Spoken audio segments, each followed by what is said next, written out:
137 metre लंबी, 23 metre चौड़ी और 3 पूरी मंजिलों वाली नाव, ये कोई साधारण निर्माण नहीं था। ये वे माप थे जो स्वयं ईश्वर ने नूह को दिए थे। आदेश बिल्कुल स्पष्ट था, अपने लिए एक नाव बनाओ। इस आदेश में कोई संदेह की गुंजाइश नहीं थी। उसी क्षण मानव इतिहास के सबसे विशाल और चुनौतीपूर्ण कार्यों में से एक की शुरुआत हुई। बाइबल नाव का आकार, उसकी लकड़ी और उसका उद्देश्य बताती है, लेकिन यह नहीं बताती कि नूह ने इसे कैसे बनाया।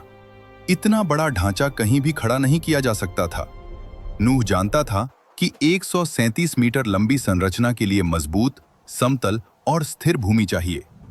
इसलिए वह जमीन पर चलता रहा, मिट्टी को परखता रहा और आसपास के जंगलों को देखता रहा, जहां से साइप्रस की लकड़ी मिल सकती थी। उसके पास न कोई मशीन थी, न इंजीनियर, न नक्शा, सिर्फ विवेक, अनुभव और ईश्वर पर विश्वास था। जब नूह को सही स्थान मिला तो असली मेहनत शुरू हुई। बड़े बड़े पत्थर हटाए गए, गहरी जड़ें उखाड़ी गईं और हर मीटर जमीन को समतल किया गया। मिट्टी को बार बार दबाकर इतना मजबूत बनाया गया कि वह टनों लकड़ी का भार सह सके। ये काम भव्य नहीं था, लेकिन यही वह नींव थी जिस पर पूरी नाव खड़ी होनी थी। साधारण औजार थे, मगर नूह का संकल्प असाधारण था। प्री फ्लड दुनिया में एक और बड़ी चुनौती थी, धरती से उठती लगातार नमी। बाइबल बताती है कि धरती से कुहासा उठता था जो पूरी सतह को सींचता था।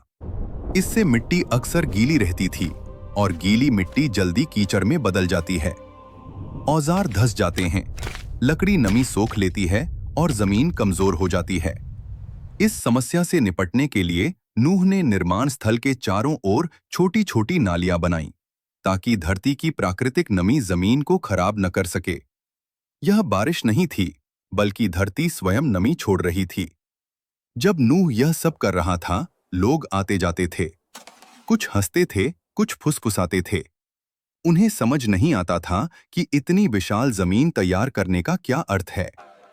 लेकिन नूह ने किसी को उत्तर नहीं दिया, क्योंकि वह मानव तर्क के अनुसार नहीं, बल्कि ईश्वर के आदेश के अनुसार काम कर रहा था। उसे विश्वास था कि जो आज लोगों को पागलपन लगता है, वही कल जीवन का सहारा बनेगा। जब जमीन अंततः पूरी तरह सख्त, समतल और सूखी हो गई, तब नूह के सामने एक नई और कहीं ज्यादा कठिन चुनौती खड़ी हुई। इतने विशाल ढांचे के लिए लकड़ी जुटाना। बाइबल स्पष्ट कहती है, नाव को साइप्रस की लकड़ी से बनाओ। साइप्रस कोई साधारण पेड़ नहीं थे। वे विशाल, मजबूत और बेहद भारी वृक्ष थे, ठीक वैसे ही जैसे इस महान निर्माण के लिए चाहिए थे। लेकिन ऐसे पेड़ को गिराना आसान नहीं था। साधारण औजारों से एक विशाल वृक्ष को काटने के लिए असाधारण ताकत, धैर्य और निरंतर प्रयास की आवश्यकता होती थी। एक पेड़ नहीं, सैकड़ों पेड़ काटे जाने थे। यह कोई एक दिन का काम नहीं था, बल्कि रोज का अनुशासन था। कुल्हाड़ी की हर चोट के साथ लकड़ी में गूंज उठती थी मेहनत की आवाज। वार पर वार पड़ते रहे, तना दर तना गिरता रहा, और अंततः जब कोई विशाल पेड़ धरती पर गिरता तो उसकी गड़गड़ाहट पूरे जंगल में फैल जाती। लेकिन पेड़ गिरना अंत नहीं था, वहीं से अगला संघर्ष शुरू होता था। इतने भारी लट्ठे को निर्माण स्थल तक पहुंचाना एक अलग ही चुनौती थी। न पहिए थे, न पर्याप्त जानवर, न कोई मशीन। तब नूह ने वही तरीका अपनाया जो प्राचीन सभ्यताएं जानती थीं, लकड़ी के रोलर। छोटे छोटे लट्ठों को बड़े तने के नीचे रखा जाता, फिर रस्सियों और लीवरों की मदद से उसे धीरे धीरे खींचा जाता। तनों वजन वाली लकड़ी बस कुछ मीटर आगे बढ़ती। जैसे जैसे लट्ठा आगे बढ़ता, पीछे के रोलर उठाकर आगे लगा दिए जाते। यह प्रक्रिया धीमी थी, थकाने वाली थी और जोखिम से भरी थी। आसपास के लोग यह अजीब दृश्य देखते थे। कुछ पुरुष विशाल लट्ठों को खींचते हुए एक बहुत बड़ी जमीन की ओर ले जा रहे हैं। किसी ने मजाक उड़ाया, किसी ने संदेह किया, लेकिन इनमें से कुछ भी नूह को रोक नहीं सका। वह लोगों की नजरों से नहीं, बल्कि उस आदेश से प्रेरित था जो उसे ईश्वर से मिला था। जैसे जैसे लकड़ी उस जमीन पर इकट्ठा होती गई, नूह समझ गया कि अब सबसे जटिल चरण का समय आ गया है। अब केवल पेड़ काटना या लकड़ी ढोना ही नहीं था, बल्कि एक ऐसी विशाल संरचना खड़ी करनी थी जो मानव इतिहास के सबसे भयानक तूफान के सामने भी अडिग रह सके। नाव को मजबूत, सीधा और हर हाल में टिकाऊ बनाए रखने के लिए नूह को सबसे पहले उसकी नींव से शुरुआत करनी थी। उस आधार से जो पूरे जहाज की रीढ़ होता है, यानी कील। बाइबल इस प्रक्रिया का विस्तार से वर्णन नहीं करती, लेकिन उस समय का कोई भी अनुभवी कारीगर ये जानता था कि इतने विशाल ढांचे के लिए एक अत्यंत लंबी और मजबूत केंद्रीय बीम की आवश्यकता होती है। यही बीम पूरे जहाज का भार संभालती, बाहरी ढांचे का, 3 मंजिलों का और उन टनों सामान का भी जो आगे चलकर इसमें रखा जाना था। लेकिन यहाँ एक सच्चाई को नजरअंदाज नहीं किया जा सकता था। चाहे कोई पेड़ कितना भी विशाल क्यों ना हो, कोई भी एकल तना 137 मीटर लंबा नहीं हो सकता था। इसका अर्थ साफ था, नूह को कई विशाल लट्ठों को आपस में जोड़कर एक सतत, सीधी और ठोस रेखा बनानी थी। ये काम केवल मेहनत का नहीं, बल्कि तकनीक, सटीकता और अपार धैर्य की मांग करता था। लकड़ियों को काटकर इस तरह तराशा गया कि वे एक दूसरे में फिट हो सकें। ये जोड़ प्रणाली प्राचीन सभ्यताओं में जानी जाती थी, नर और मादा जोड़, जो सही ढंग से बनाए जाएं तो पूरे ढांचे जितने मजबूत हो जाते हैं। इन जोड़ों को और अधिक सुरक्षित करने के लिए कठोर लकड़ी के खूंटे और कीलें ठोंकी गईं। ये छोटे छोटे बिंदु ही वास्तव में पूरे जहाज को एक इकाई में बांधते थे। जब कील पूरी तरह तैयार हो गई, तब नूह के सामने एक अत्यंत प्रभावशाली और चुनौतीपूर्ण क्षण आया, जहाज की पसलियां उठाने का। ये पसलियां मुड़ी हुई लकड़ी की बीमें थीं, जो दोनों ओर से उठती थीं और जहाज को उसका आकार देती थीं। इनका सही कोण पर लगाया जाना बेहद जरूरी था, क्योंकि जरा सी चूक पूरे ढांचे का संतुलन बिगाड़ सकती थी। इसलिए नूह और उसके पुत्रों ने वही किया जिसमें प्राचीन निर्माणकर्ता निपुण थे। उन्होंने विशेष रूप से तराशे गए जोड़ बनाए, जो बीमों को कील से जोड़ते समय स्वाभाविक रूप से झुकने और मुड़ने की अनुमति देते थे। जैसे जैसे ये पसलियां कील के साथ उठती गईं, नूह की आंखों के सामने पहली बार जहाज का वास्तविक रूप उभरने लगा। अब उस दृश्य की कल्पना कीजिए, विशाल और भारी बीमें लीवरों की मदद से उठाई जा रही हैं, मोटी रस्सियां खिंच रही हैं, केवल मानव शक्ति के बल पर। नूह और उसके पुत्र खींचते हैं, कोण ठीक करते हैं, हर इंच को ध्यान से देखते हैं, क्योंकि यदि कोई पसली जरा भी अधिक झुक जाती तो पूरा ढांचा असंतुलित हो सकता था। इसीलिए उन्होंने शायद रस्सियों को एक सिरे से दूसरे सिरे तक तानकर मार्गदर्शक रेखाओं की तरह इस्तेमाल किया, ताकि हर बीम सीधी खड़ी रहे। ये धैर्य, गणना और विश्वास का संतुलन था, जिसके साथ नूह उस जहाज को आकार दे रहा था, जो शीघ्र ही पूरे संसार के इतिहास को बदल देने वाला था। ऊर्ध्वाधर संतुलन बनाए रखने के लिए नूह और उसके पुत्र पत्थरों को प्लम लाइन की तरह इस्तेमाल करते थे, और यही प्रक्रिया बार बार, दर्जनों बार दोहराई जाती थी। धीरे धीरे जब जहाज का कंकाल आकार लेने लगा, तो दृश्य अत्यंत प्रभावशाली रहा होगा। एक विशाल लकड़ी की संरचना उस स्थान पर उभरती हुई जहां कभी समुद्र भी नहीं था। आकार किसी आधुनिक इमारत जैसा, लेकिन पूरी तरह साधारण औजारों और मानव हाथों से निर्मित। इसी चरण के बाद एक निर्णायक क्षण आया, जहाज को सील करने का। केवल सुंदर और मजबूत ढांचा पर्याप्त नहीं था, उसे जलरोधी बनाना अनिवार्य था। ईश्वर का आदेश स्पष्ट था, नाव को भीतर और बाहर डामर से लेप करना। यह साधारण निर्देश नहीं था। डामर, जो धरती से प्राप्त होने वाला रेजिन था, उसे उबालकर गाढ़ा किया जाता और फिर गर्म गर्म लकड़ी पर लगाया जाता, जिससे एक कठोर और टिकाऊ परत बन सके। लेकिन इसे केवल बाहर लगाना पर्याप्त नहीं था। लकड़ी समय के साथ नमी सोख लेती है और जरा सी रिसाव पूरी संरचना को नष्ट कर सकता था। इसलिए नूह और उसके पुत्रों ने दिनों, शायद हफ्तों तक हर दरार, हर जोड़ और हर कोने को भीतर और बाहर से सावधानीपूर्वक ढका। हर परत को सूखने का समय दिया गया, क्योंकि एक छोटी सी चूक भी पूरे निर्माण को खतरे में डाल सकती थी। जब अंतिम परत भी सूख कर सख्त हो गई, तब वह नाव केवल लकड़ी का ढांचा नहीं रही, वह एक पूर्णतः सील किया गया आश्रय बन चुकी थी। ऐसी घटना का सामना करने के लिए तैयार जो मानव इतिहास में पहले कभी नहीं घटी थी। इसके बाद अगला चरण बाहरी संरचना जितना ही महत्वपूर्ण था, भीतर की व्यवस्था। बाइबल एक मूलभूत बात बताती है, नाव में कोठरियां बनाओ। जिस इब्रानी शब्द का प्रयोग हुआ है किन्निंगिन, उसका अर्थ है छोटे छोटे खंड, घोंसले या कक्ष। इसका अर्थ स्पष्ट है कि नाव कोई खुला हाल नहीं थी, बल्कि कई हिस्सों में बटी हुई संरचना थी, जिसे व्यवस्था, सुरक्षा और स्थिरता को ध्यान में रखकर बनाया गया था। बाइबल इन खंडों की सटीक रचना नहीं बताती, केवल इतना कहती है कि नाव में 3 मंजिलें और विभाजन थे। जहाज का संतुलन बनाए रखने के लिए सबसे उचित तरीका यही था कि जीवों को उनके आकार और वजन के अनुसार रखा जाए। निचली मंजिल पर भारी जानवर, हाथी, दरियाई घोड़े और बड़े पशु, ताकि गुरुत्व केंद्र नीचे रहे और जहाज डगमगाए नहीं। मध्य मंजिल पर मध्यम आकार के जीव, शेर, भालू, हिरण और बड़े घरेलू पशु, और सबसे ऊपर की मंजिल पर पक्षी और छोटे हल्के जीव, जहां उनका भार संतुलन पर कम प्रभाव डालता और हवा की आवाजाही भी बेहतर रहती। ये विभाजन बाइबल के विरुद्ध नहीं था। इतनी विशाल संरचना के लिए यह पूरी तरह तार्किक और आवश्यक था। बिना कोठरियों के भीतर पूरी तरह अव्यवस्था फैल जाती। शिकारी शिकार पर हमला कर सकते थे, जानवर एक दूसरे को घायल कर सकते थे और रोग तेजी से फैलते। इसलिए नूह ने संभवतः साधारण लेकिन पर्याप्त रूप से मजबूत आंतरिक दीवारें बनाई होंगी, ताकि हर प्रजाति अपने निर्धारित स्थान में रहे।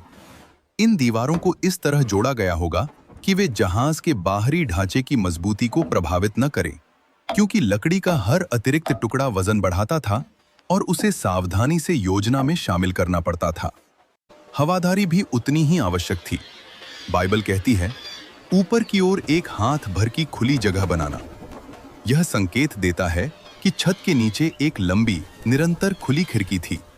लेकिन 3 मंजिलों को हवा देने के लिए केवल यही पर्याप्त नहीं होता। इसलिए यह स्वाभाविक है कि नूह ने छोटे छोटे सुरक्षित पार्श्व छिद्र बनाए हों, जिन पर बाहर की ओर निकले हुए आवरण हों, ताकि पानी भीतर न जा सके। अंदरूनी गलियारों को इस तरह रखा गया होगा कि हवा एक सिरे से दूसरे सिरे तक घूम सके। यदि पर्याप्त वेंटिलेशन न होता तो जानवरों से निकलने वाली गैसें भीतर जानलेवा बन सकती थीं। भोजन भंडारण एक और विशाल चुनौती थी। सभी जीवों के लिए एक पूरे वर्ष का भोजन रखना आसान काम नहीं था। बाइबल स्पष्ट कहती है, अपने लिए और उनके लिए भोजन इकट्ठा करो। इसका अर्थ था सूखी घास, अनाज, सूखे फल, जड़ें और पानी, जिन्हें मटकों और पात्रों में संग्रहित किया गया होगा।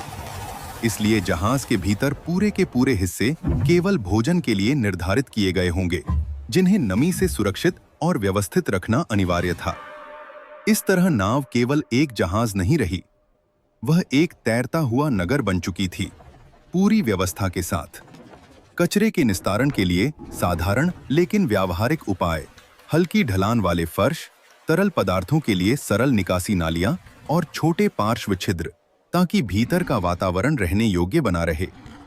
जब हर स्थान, हर विभाजन और हर गलियारा तैयार हो गया, तब नूह को आभास हुआ कि निर्माण अपने सबसे निर्णायक बिंदु पर पहुंच चुका है, दरवाजा।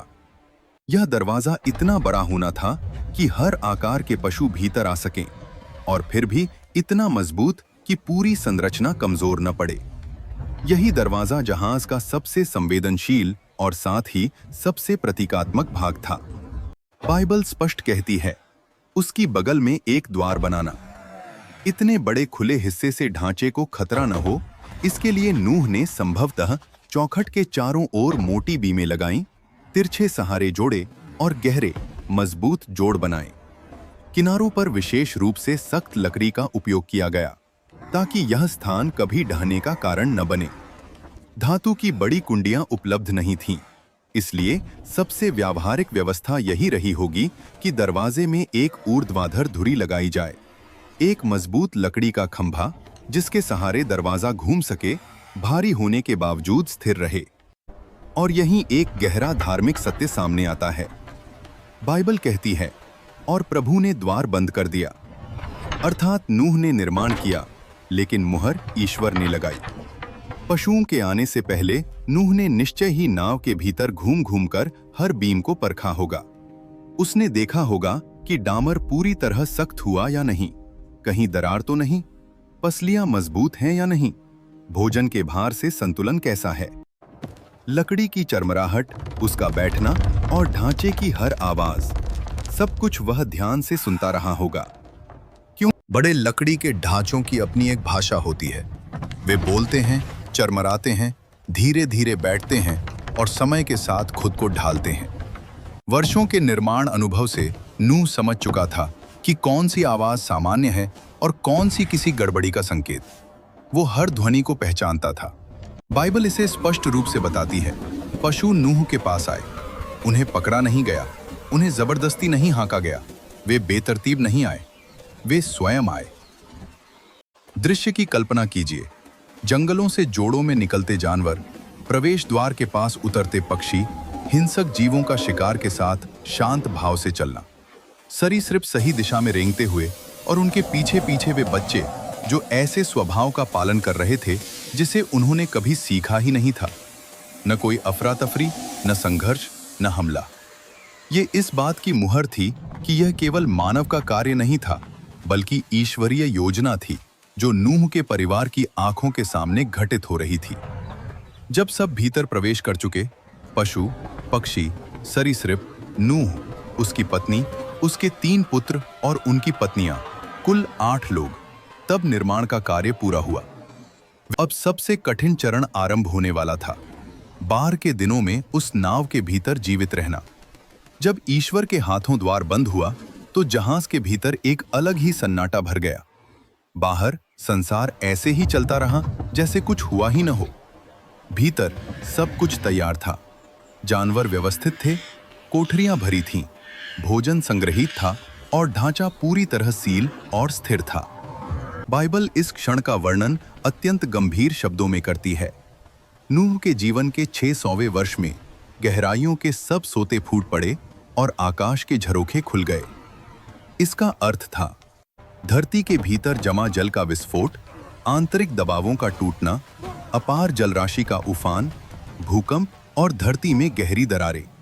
फिर उससे भी अधिक अद्भुत घटना घटी, आकाश के झरोखे खुल गए। यह इतिहास की पहली बारिश थी और वह साधारण नहीं थी। मोटी मोटी बूंदें, लगातार बढ़ती तीव्रता, लकड़ी पर गिरती जलधाराओं की गूंज, गरजते बादल, बिजली की चमक से चीरता आकाश। जो जहाज अब तक स्थिर खड़ा था, उसने पहली बार अपने चारों ओर जमा होते जल का स्पर्श महसूस किया। उन पड़ोसियों की कल्पना कीजिए जो नूह पर हंसे थे, जिन्होंने नाव को पागलपन कहा था। बाइबल उनकी प्रतिक्रिया नहीं बताती, लेकिन उसे समझना कठिन नहीं। अनदेखी बारिश पर चीखें, तेजी से बढ़ते जल को देखकर विस्मय, बिना समझे इधर उधर भागते लोग, उस भय से जूझते हुए जो उन्होंने कभी देखा ही नहीं था। जल बढ़ता गया और बढ़ता गया, यहां तक कि वह भारी मजबूत ढांचा तैरने लगा। नूह और उसके परिवार के लिए यह अनुभूति अवर्णनीय रही होगी। लकड़ी की चरमराहट, फर्श का कंपन, पहली हल्की डोल और फिर किनारों से टकराता पानी। वह जहाज जिसे बनाने में दशकों लगे थे, पहली बार धरती से उठ रहा था। वह अपने उद्देश्य को पूरा कर रहा था। बाइबल इसका वर्णन करती है, पानी पृथ्वी पर बहुत बढ़ गया। इसका अर्थ था पहाड़ों का ओझर हो जाना, नगरों का डूब जाना, जड़ों से उखड़ते वृक्ष और उस प्राचीन संसार का अंत जिसे नूह का परिवार अपनी आंखों से नहीं बल्कि जहाज की दीवारों के पार महसूस कर रहा था।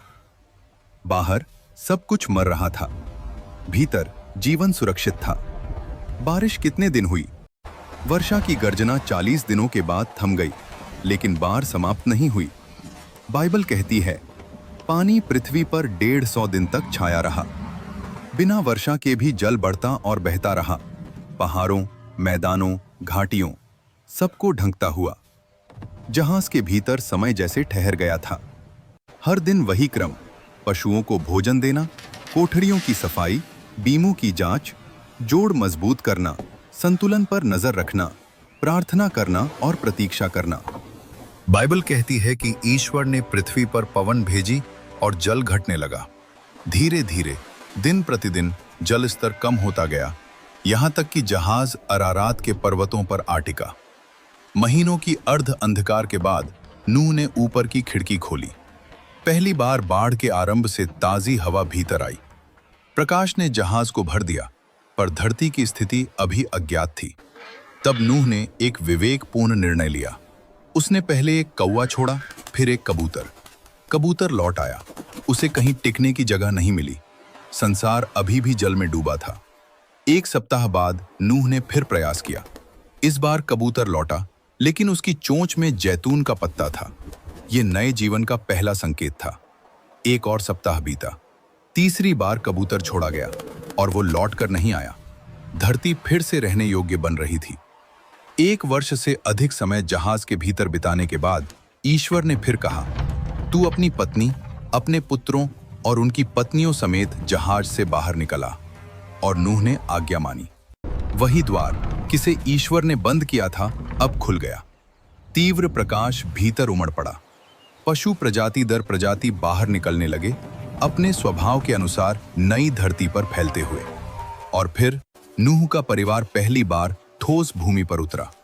गीली मिट्टी की गंध, स्वच्छ वायु और एक गहरा सन्नाटा, सब कुछ नया था। पुराने संसार से कुछ भी शेष नहीं था, लेकिन परमेश्वर की कृपा ने नए आरंभ के लिए पर्याप्त जीवन सुरक्षित रखा था। जहाज से बाहर निकलते ही नूह ने पहला काम कुछ ऐसा किया जो प्रतीकात्मक भी था और अत्यंत शक्तिशाली भी। उसने प्रभु के लिए एक वेदी बनाई। पत्थरों, सूखी कीचड़ और पुनर्स्थापित होती धरती के बीच नूह ने बलिदान चढ़ाया। बाइबल बताती है कि परमेश्वर उस सुगंध से प्रसन्न हुआ और एक वचन दिया कि वह फिर कभी समस्त जीवन को जल से नष्ट नहीं करेगा। बाढ़ समाप्त हो चुकी थी। जहाज अपना उद्देश्य पूरा कर चुका था। अब एक नया अध्याय आरंभ हो रहा था। नूह और उसका परिवार पृथ्वी को फिर से बसाने वाले थे। नूह के पुत्रों से राष्ट्र उत्पन्न होने थे। संसार को नए चक्र, नई ऋतुएं और परमेश्वर द्वारा स्थापित सीमाएं मिलने वाली थी। उद्धार की कथा आगे बढ़ने वाली थी। उसी एक जहाज से बाढ़ के बाद की पूरी मानवता जन्म लेने वाली थी।